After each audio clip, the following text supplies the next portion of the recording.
Hər vaxtınız xeyir əziz şagirdlər və abituriyentlər. Bu gün sizlərlə bir yerdə Fizika 2025 tim test toplusunda çevrə üzrə bərabər sürətli hərəkət dərsinin dövrətmə periodu, dövrətmə tezliyi və bucaq sürətinə aid olan suallarının izahına baxacağıq. Testlərin izahına başlamamışdan öncə onu qeyd edim ki, yeni başlayacaq olan onlayn qruplarımıza qeydiyyat davam edir. Əgər ki, onlayn dərslərimiz haqqında məlumat əldə etmək istəyirsinizsə, ekranda göstərilən səhifəyə yaza bilərsiniz, ətraflı məlumat əldə edə bilərsiniz. Həmçinin kanala abunə olmağı, videonu bəyənməyi unutmayın. Gəlin keçək sualların izahına. Birinci sualda deyilir ki, maddi nöqtənin çevrə üzrə dövrətmə periodunu 5 dəfə azaltdıqda dövrətmə tezliyi necə dəyişər? Hansı ki, biz bilirik ki, tezlik periodun tərs qiymətidir. Əlbəttə ki, period 5 dəfə azalarsa, bu zaman tezliyimiz perioddan tərs asılı olduğundan artıq burada 5 dəfə artacaq. A bəndi. 2-də deyir ki, maddi nöqtənin çevrə üzrə dövrətmə tezliyini 2 dəfə azaltdıqda dövrətmə periodu necə dəyişər? Eyni ilə period da tezliyin tərs qiymətidir. Bu zaman tezliyim 2 dəfə azalarsa, periodum 2 dəfə artacaq. Y bəndi. 3-də deyir ki, cisim 1 dəqiqədə 20 dövr edir. Deməli, bizim zamanımız verildi 1 dəqiqə və dəqiqədən saniyəyə keçməliyəm. 1 dəqiqədə biz bilirik ki, 60 saniyədir. Həmçinin 20 dövr etmişdir deyir. Yəni dövrlərimizin sayı verildi. N bərabər oldu 20-yə. Periodu istəyir. Böyük T bərabərdir. Kiçik T bölək N-ə. Kiçik T 60, böyük N 20.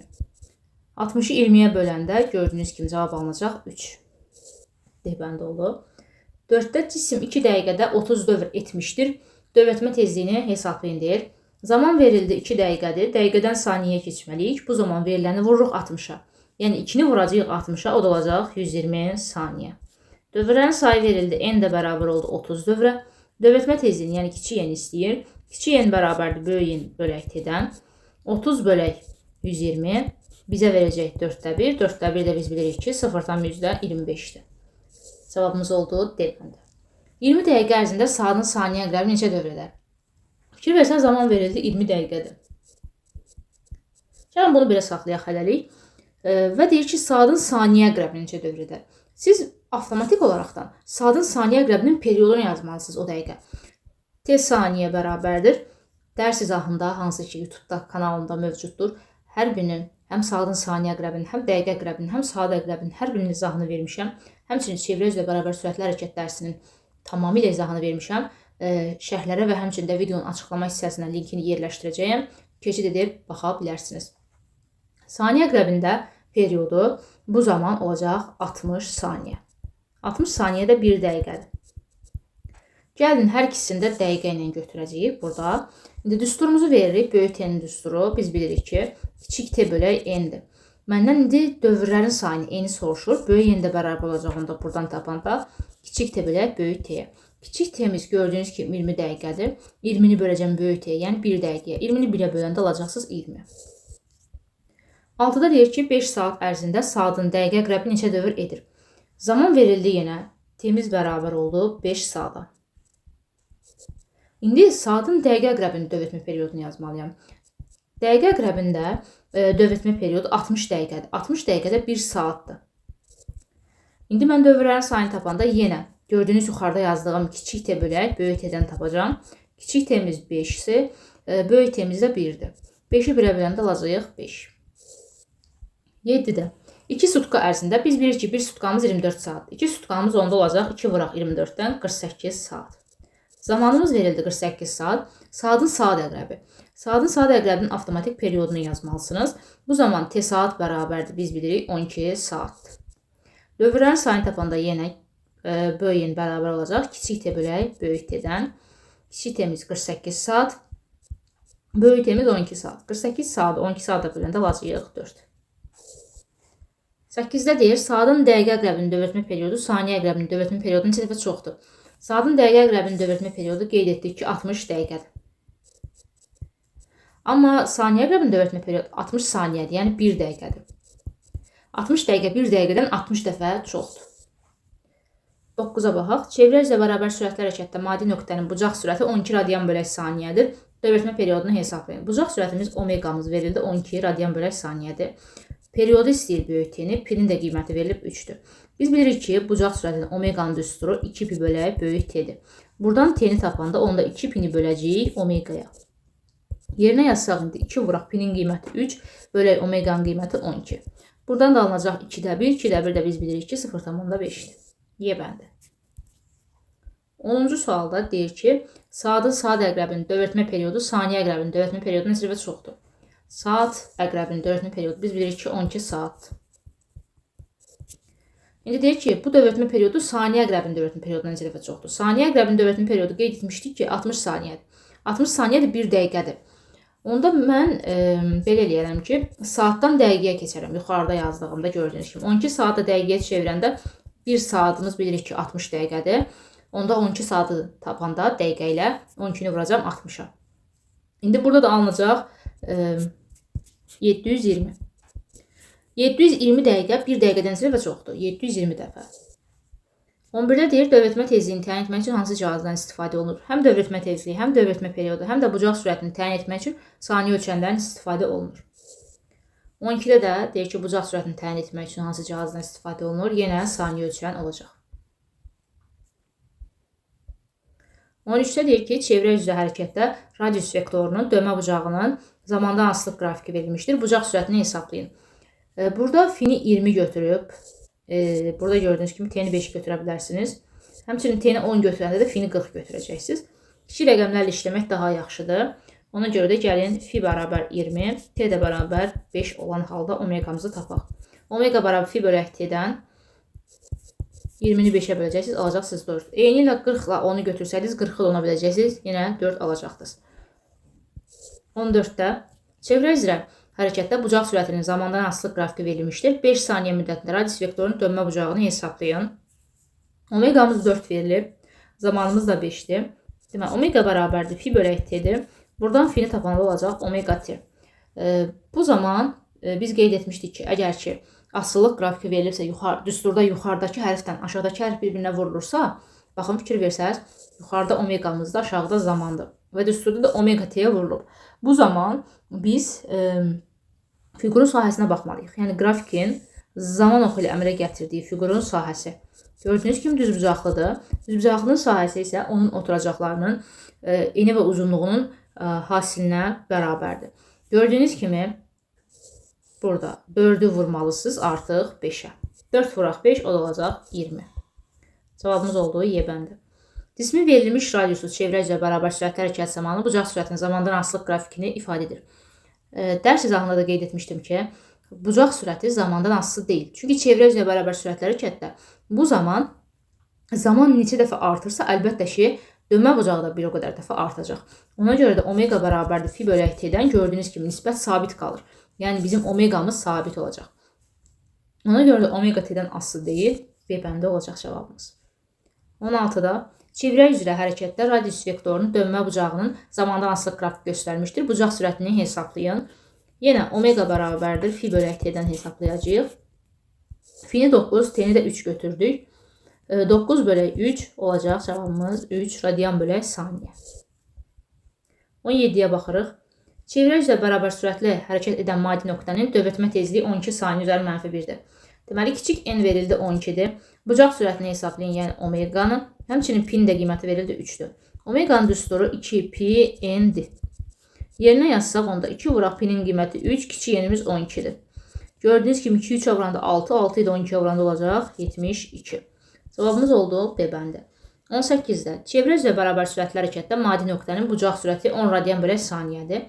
Deməli, bizim omeqamız verildi 10-dur. 0,5 saniyə ərzində radius vektorunun dönmə bucağını hesablayın. T-miz verildi 0,5. Dönmə bucağı, yəni fini bizdən soruşur. Omega bərabərdir fi bölək t düsturundan. Buradan fini tapsaq olacaq omega t hasilinə. Omeqamız 10, onu da 0,5-ə vururuq, alacağıq 5. Cavabımız oldu A bəndi. 19-da çevrə üzrə bərabər sürətli hərəkətdə maddi nöqtənin bucaq sürəti 60 radian bölək saniyədir. Yenə omeqamız verildi 60-dır. Dövrətmə tezliyini hesablayın, yəni kiçik n soruşur. Həmçinin pinin də qiyməti verilib 3-dür. İndi omeqanın kiçik n olan düsturunu verirəm. Omega bərabər 2pi n. Buradan n-i tapanda omega bölək 2pi olacaq. Omeqamız 60 bölək 2 vurulsun 3. 60-ı bölürük 2 vuraq 3 hasilinə, yəni 6-ya alacağıq cavab 10. Cavabımız oldu A bəndi. 20-də Çevrə üzrə bərabər sürətli hərəkətdə radius vektorunun 3 saniyə ərzində dönmə bucaq 15 radian olmuşdur. Omega, yəni bucaq sürətini hesablayın deyir. Biz bilirik ki, omega bərabərdir fi bölək t-dir. Fikir versəz, dönmə bucağım 15 radiandır. Zamanımsa 3 saniyədir. Onda 15-i böləcəm 3-ə, alacağıq 5 radian bölək saniyə.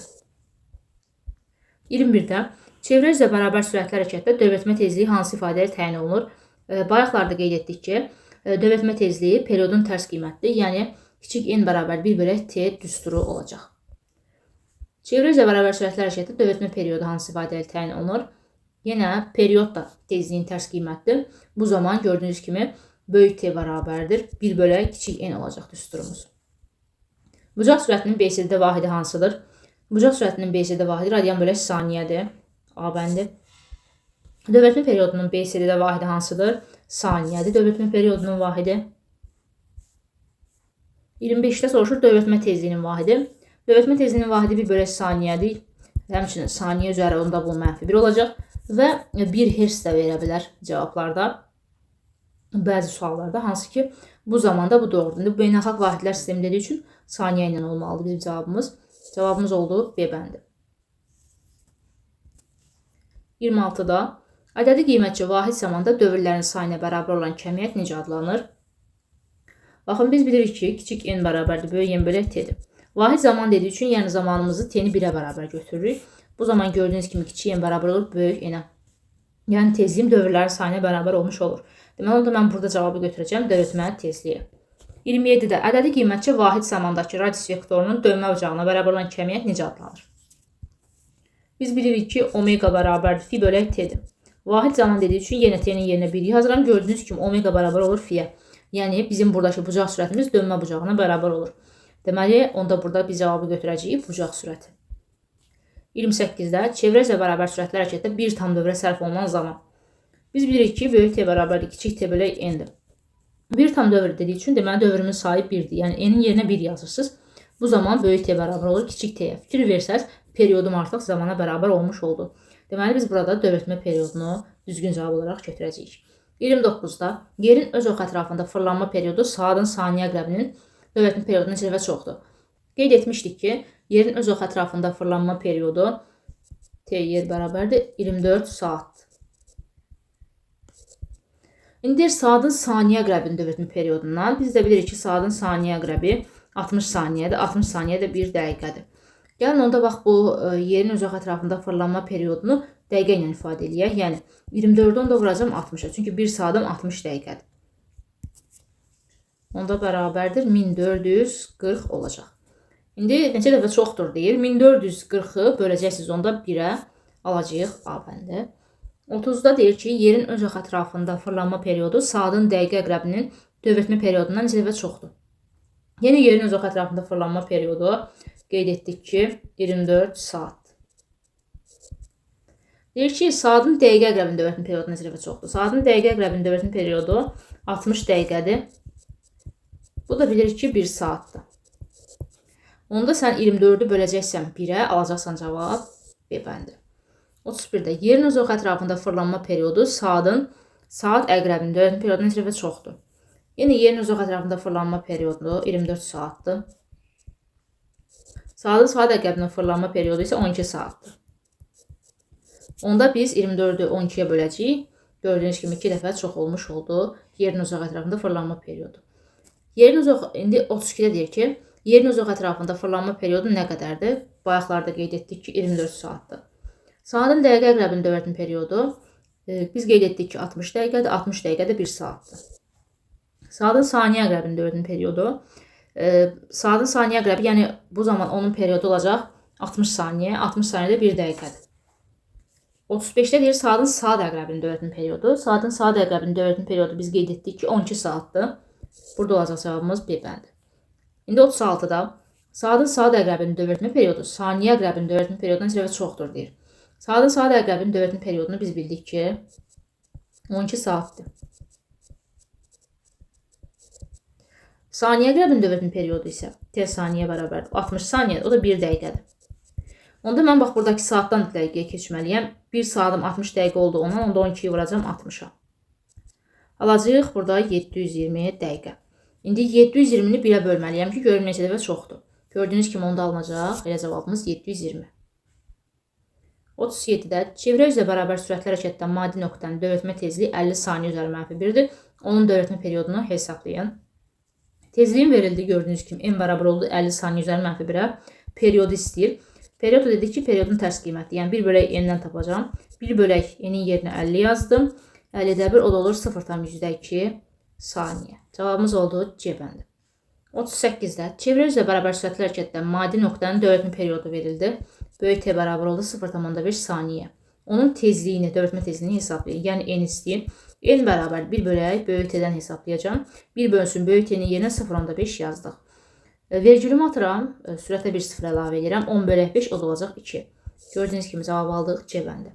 39-da çevrə üzrə omega bucaq sürətli hərəkətdə cismin n dövrətməsinə sərf olunan zaman hansı ifadəyə təyin olunur deyir. Biz bilirik ki, omeganın böyük n ilə olan düsturu 2pi n bölək kiçik t-dir. Buradan t-ni tapanda olacaq 2pi n bölək omega. Baxaq cavablarımızda Y bəndi oldu gördüyünüz kimi.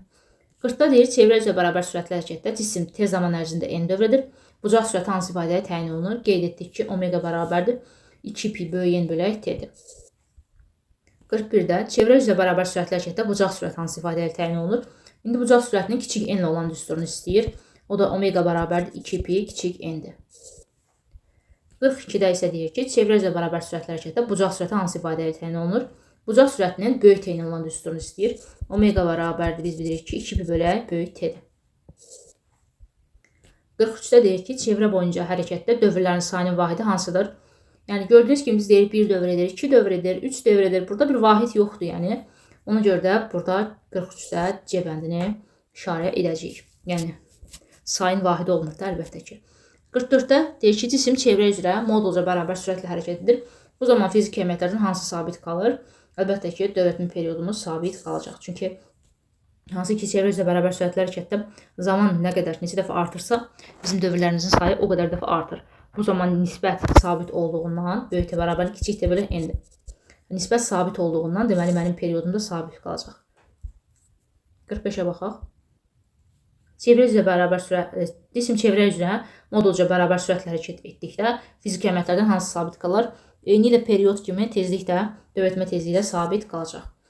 46-da saatın saat əqrəbi 2 dövr etdiyi zaman müddətində dəqiqə əqrəbi neçə dövr edər deyir. Baxın, saatın saat əqrəbi deyirsə də, onda avtomatik siz saatın saat əqrəbinin periodunu yazmalısınız. Onda gəlin yazaq. T saat bərabərdir. Biz bilirik ki, 12 saatdır. Dövrənin sayı verildi 2 dövr. Kiçik t-ni buradan taparım.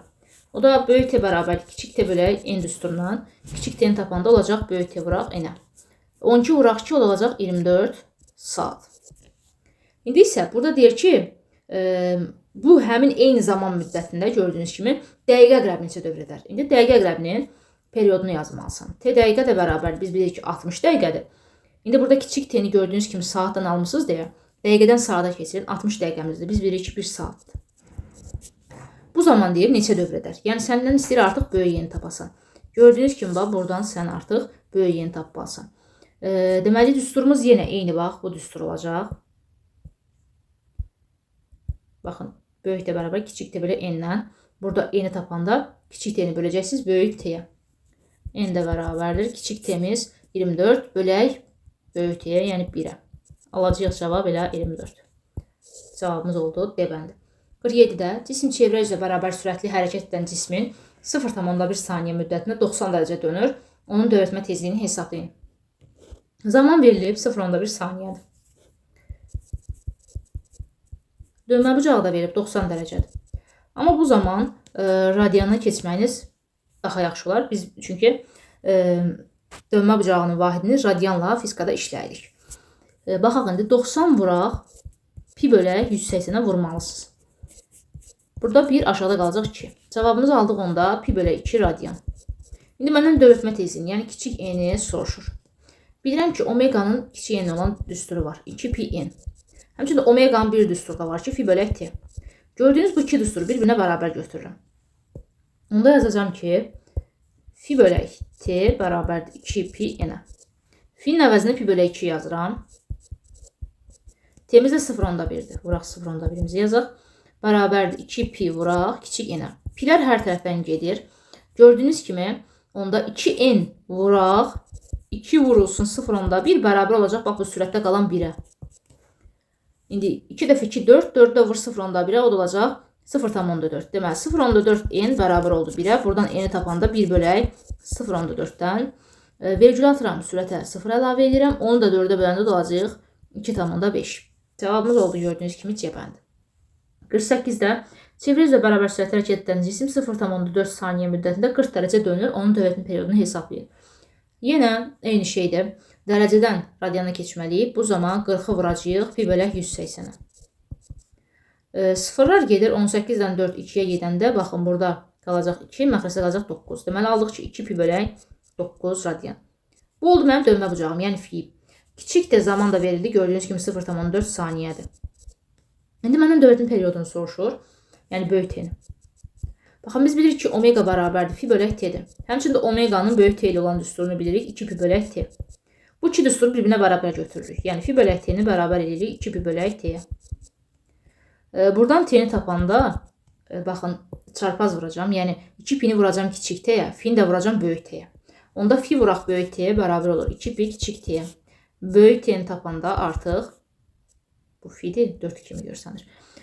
Böyük t-ni tapanda 2 pi t hasilini bölməliyik fi-yə. İndi gəlin yerinə yazaq. Baxın 2 pi, pi-nin qiyməti yoxdur. Kiçik t-miz 0.4, fi də oldu deməli 2 pi bölək 9. 2 pilər ixtisar gedir. Gördüyünüz kimi 9 da sürətə çıxacaq. Onda 9 vuraq 0.4 alacağıq 3.6. Y bəndi. Keçək indi 49-a. Çevrə üzrə 6 radian bölək saniyə bucaq sürətli hərəkətdən. Deməli omega verildi 6 radian bölək saniyədir. Cisim A nöqtəsindən B nöqtəsinə neçə saniyə gələr? Bax A nöqtəsindən B nöqtəsinə gördüyünüz kimi çevrənin 2də 1-ini gedir. Bu zaman onda zamanımız periodun yarısıdır. Yəni t bölək 2-yə bərabərdir. Kiçik t-miz. Məndən indi t-ni soruşur. Pi-nin də qiyməti verilib 3-dür.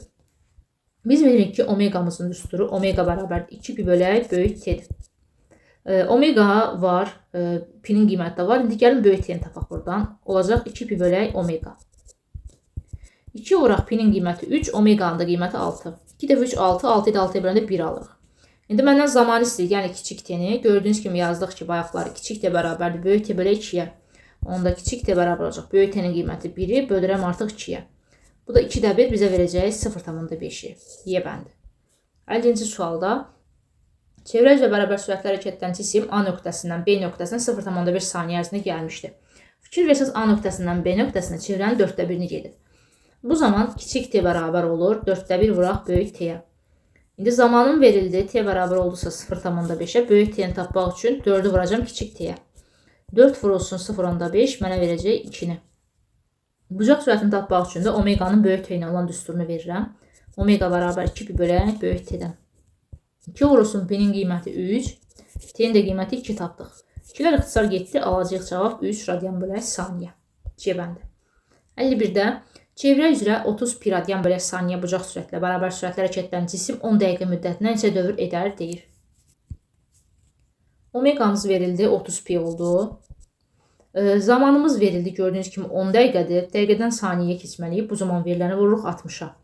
Onu da 60-a vuranda gördüyünüz kimi olacaq 600. T-miz oldu 600 saniyə. Neçə dövr edər? Yəni dövrənin sayını n soruşur. İndi mən omeganın böyük n ilə olan düsturunu bilirəm. Omega bərabərdir 2 pi n bölək kiçik t-dir. Buradan n-i tapmaq üçün omeganın aşağısına 1 yazaram. Çarpaz vuracağım. Yəni 2 pi n-i vuracağım 1-ə. Omeganı vuracağım kiçik t-yə. Yazaq onda 2 pi n bərabər omega vuraq kiçik t. Böyük n tapmaq istəyirəm, yəni dövrlərin sayını. Onda omega t hasilini bölməliyəm 2 pi-yə. Omegamız 30 pi. T-miz 600 bölək 2 pi-də yazırıq. Pilər gördüyünüz kimi ixtisar gedir. 600-dən 2-ni ixtisar aparıram. Məxrəsdə 1, sürətdə qalacaq 300. 300-də 30-a vuranda olacaq 9000. A bəndi. 52-də. Çevrə üzrə 20 pi radian bölək saniyə bucaq sürətlə bərabər sürətli hərəkət edən cisim nə qədər müddətə 4800 dövr edər. Bucaq sürətimiz omega verildi. bərabərdir gördüyünüz kimi 20 pidir. İndi deyir ki, cisim nə qədər müddətə, yəni zamanı soruşur. Dövrlərin sayını verir, 4800 dövr edər. Omeqanın düsturunu verirəm yenə 2 pi bölək, 2 pi n bölək t. Buradan kiçik t-ni tapmaq istəyirəmsə də, onda 2 pi n-i bölməliyəm omegaya. 2 pi n-imiz böyük n-imiz 4800 bölək omeqamız 20 pi. Pilər ixtisar getdi. 2 ilə 20-ni də 2-yə aparanda ixtisar sürətdə 1, məxrəcdə qalacaq 10. 4800-də 10-u böləndə olacaq 480. İndi burada 480 saniyə aldıq da cavabımızı. Saniyədən gördüyünüz kimi dəqiqəyə keçməliyəm. Çünki variantlarda dəqiqə ilə verilib. 1 dəqiqəm 60 saniyədirsə də, bu zaman onda saniyədən dəqiqəyə keçmək üçün veriləni bölməliyəm 60-a. 480-i böləcəm 60-a, alacağım 8 dəqiqə. Keçək indi 53-cü sualımıza. Euler-Venn diaqramında uyğun bəndləri müəyyən edin deyir. Dövlətmə periodundan dövlətmə tezliyini bizdən müqayisə etməyimizi istəyir. Vahidi B-sizdə əsas vahiddir. Biz bilirik ki, periodun vahidi saniyədir. Saniyə də beynəlxalq vahidlər sistemində əsas vahiddir. Onda 1 elə 1-ə uyğun gedir. Skalyar kəmiyyət. Hər ikisi də skalyar kəmiyyətdir. Hərəkət zamanı 0-a bərabər ola bilməz. Hər ikisi də 0-a bərabər ola bilməz. Vahid zamandakı dövrlərin sayıdır. Bu da tezlikdir dedik. Deməli 1-ə getdi 1, 2-yə getdi 4, 3-ə getdi 2, 3. 1, 4, 2, 3. Baxaq, C bəndi. 54-də Euler-Venn diaqramında uyğun bəndləri yenə müəyyən edin deyir. Dövlətmə perioduna dövlətmə tezliyimizi müqayisə etməyimizi istəyir. Saniyə ölçənlə ölçülür. Qeyd etdik ki, həm dövlətmə periodu, həm də dövlətmə tezliyi saniyə ölçənlə ölçülür. Onda 1 ortağa gedəcək. Bir tam dövrə sərf olunan zamandır. Bu qeyd etdik ki, periodumuzdur. Hərəkət zamanı 0-a bərabər ola bilməz, hər ikisi də ola bilməz. Vahidi 1/3 saniyədir. Bu da dövlətmə tezliyinindir. 1-ə getdi 2, 2-yə getdi 4, 3-cüyə də getdi 1, 3. 2, 4, 1, 3. B bəndi oldu cavabımız. 55-də müşahidə başlanan anda K, L və M nöqtələrində olan cisimlər çevrə üzrə bərabər sürətlə hərəkət edirlər. Cisimlər göstərilən istiqamətdə hərəkət edərəkdən eyni zamanda A nöqtəsində olurlar. Dövlətmə tezlikləri arasında hansı münasibət doğrudur? Fikir versəz, baxın. Birinci K cisminə baxıram.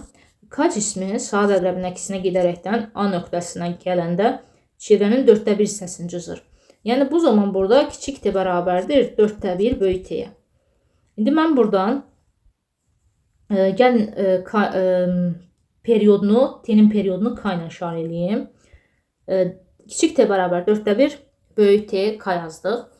İndi L cisminə baxaq. Fikir versəz, L cismi də saat əqrəbi istiqamətində fırlanır və bu çevrənin yarısını, yəni 2/1 hissəsini gedərəkdən A nöqtəsinə gəlir. Zamanlar bərabər olduğundan elə kiçik t-mizi üçündə də eyni verəcəm. Bərabər də artıq indi bu çevrənin 2/1-ni getdiyindən 2/1 vuraq, böyük t elə yazacağıq. M nöqtəsinə fikir versəz, baxın M nöqtəsi artıq burada saat əqrəbi istiqamətində çevrənin 1/4 hissəsini gedir. Bu zaman kiçik t artıq 1/4 böyük t-yə bərabər olur. 1/4 böyük t M yazırıq, M nöqtəsinə aid olduğundan. Şərtdə deyir ki, cisimlər göstərilən istiqamətdə hərəkət edərkən eyni zamanda. Zamanların bərabərdir. Onda bax bu gördüyünüz əgər bərabərliyin sol tərəfi bir-birinə bərabərsə, onda sağ tərəflərini bir-birinə bərabər götürməliyəm. Yəni 4/1 t-k-nı bərabər götürəcəm 2/1 t ilə, onu da bərabər götürəcəm 4/1 t m-ə. Yazaq onda 4/1 t-k bərabərdir 2/1 t ilə, bu da bərabərdir 4/1 vuraq t m-ə. Fikir versəz burada tk ilə tm onsuz da bir-birinə bərabər olacaq. Bəs TL bunlardan böyükdür ya kiçikdir? Bunu da hardan biləcəksiniz? 2/1 və 4/1-i müqayisə edirsiniz. 2/1 böyükdür, yoxsa 4/1? Sürətləri bərabər olan kəsrlərin biz bilirik ki, məxrəci kiçik olan daha böyükdür. Yəni burada artıq 2/1 böyükdür 4/1-dən. İndi mən bərabərliyi almaq üçün əlbəttə ki, böyüyü vurmalıyam kiçik rəqəmə ki, kiçiyi də vurmalıyam böyük rəqəmə ki, bərabərlik alınsın da. İndi ən böyüyüm 2/1-dirsə də, onda artıq TL-im kiçik olacaq hamısından. Və TK-TM böyük olmuş olacaq. Deməli, bu periodumuzu tapdıq. Amma tezliyi istəyir məndən. Tezliklər də biz bilirik ki, perioddan tərs asılıdır. Bu zaman yazmalıyıq ki, onda NK bərabərdir NM. Bunlar artıq kiçik olacaq NL-dən. Deməli, ən böyüyümüz oldu NL. Baxaq variantlardan B bəndidir. 56-da deyir ki, saatın dəqiqə əqrəbi neçə sutka ərzində 360 dövr edər.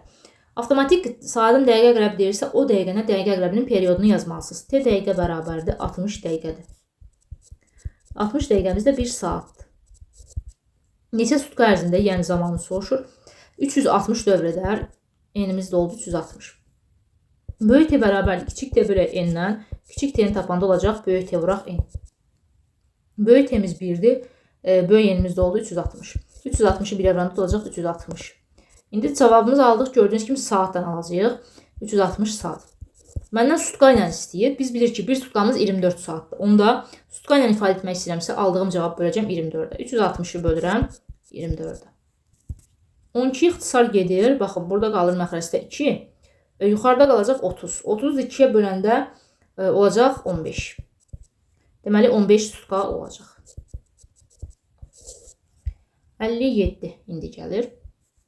Saatın saniyə əqrəbi neçə saatda 120 dövr edər. Saniyə əqrəbinin onda periodunu yazmalıyam. T saniyə bərabərdir 60 saniyə. 60 saniyədə biz bilirik ki, 1 dəqiqədir. Zamanı soruşur. Dövrənin sayı da 120'dir. Zaman tapmaq üçün yenə kiçik T'ni tapanda böyük T'ni vurursunuz N'ə. Böyük T'miz 1 dəqiqə ilə görürsünüz götürdüm. Vuraq 120. Onda lazıq deməli cavabımızı 120 dəqiqə. Məndən neçə saatda deyir, yəni saatdan istəyir cavabı. Onda dəqiqədən saata keçməliyəm. Veriləni də onda 60'a böləcəm. 120 bölək 60 verəcək mənə 2. Cavabımız oldu 2 saat. 58-də saatın saat əqrəbi 12 sutkada neçə dövr edər? Avtomatik sıralımda saat əqrəbinin periodunu yazmalısan. Qeyd etdik ki, saatın saat əqrəbinin dövr etmə periyodu 12 saatdır. İndi 12 sutkada. Zamanın verildiyi 12 sutkadır. Mən burada artıq hər ikisini də eyni götürməliyəm. Yəni, böyük T'ni gördüyünüz kimi saatdan vermişəmsə, kiçik T'ni də saatdan götürməliyəm. Sutkadan da saata keçəndə bir sutkamız 24 saat olduğundan onda 12'ni vuracağım 24'ə. Hesablamağa ehtiyac yoxdur. Çünki ixtisarlarımız gedəcək böyük Y'ni tapanda. Böyük Y'ni istəyir məndən. Biz bilirik ki, böyük T bərabərdir kiçik T bölək N'dir. Buradan N'ni tapanda olacaq kiçik T bölək böyük T. Kiçik T'miz 12 vurulsun 24. Böyük T'miz də 12'dir. 12'lər ixtisar gedəndə alacağıq cavab 24.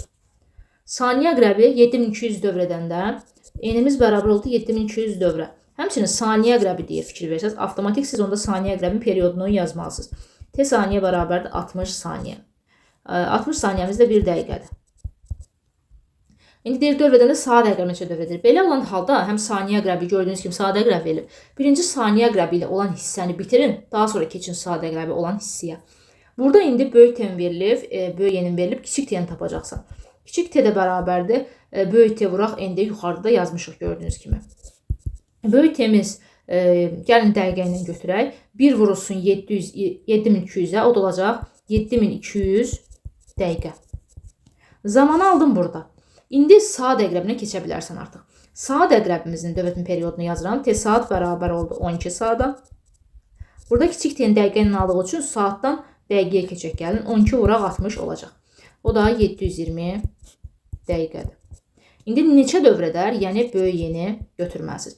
Burada zaman hər ikisində də eyni olacaq. Yəni sən saniyə əqrəbində gördüyün kimi zamanı neçə almışdınsa da, indi burada da saat əqrəbində eyni zamanı yazacaqsan. Yəni T'ni 7200 dəqiqə ilə götürməlisən. Gəlin onda baxın. Bu hissəni silirəm. Yenə məndən dövrlərin sayını istəyir. Böyük Y'ni tapanda qeyd etdik ki, kiçik T bölək böyük T'dən gedəcək. Kiçik T'yi 7200 dəqiqə böləcəm böyük T'yə, yəni saatın dövr etmə perioduna dəqiqə ilə aldığım cavabı 720 dəqiqəni götürürəm.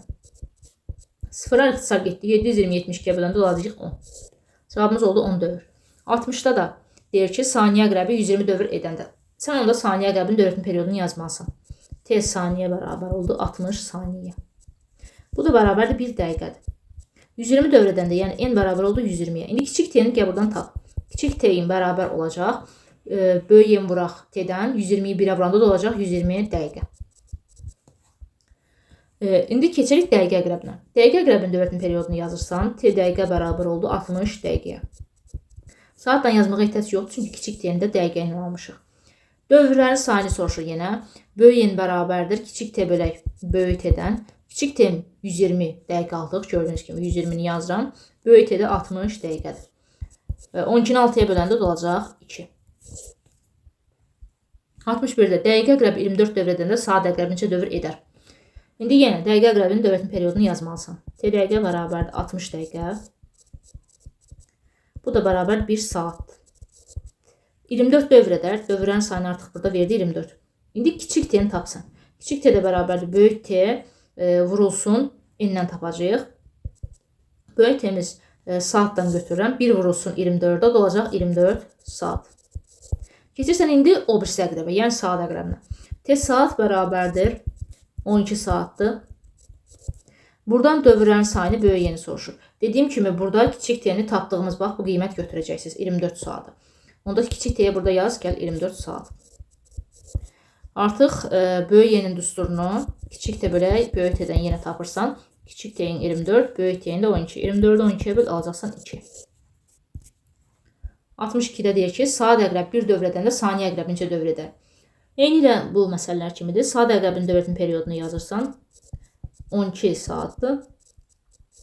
Dəqiqə əqrəbinə keçirəm. Onda 12-ni vuracağım. Dəqiqəyə keçirəm daha doğrusu. 12-ni vuracağım 60-a, o da olacaq 720 dəqiqə.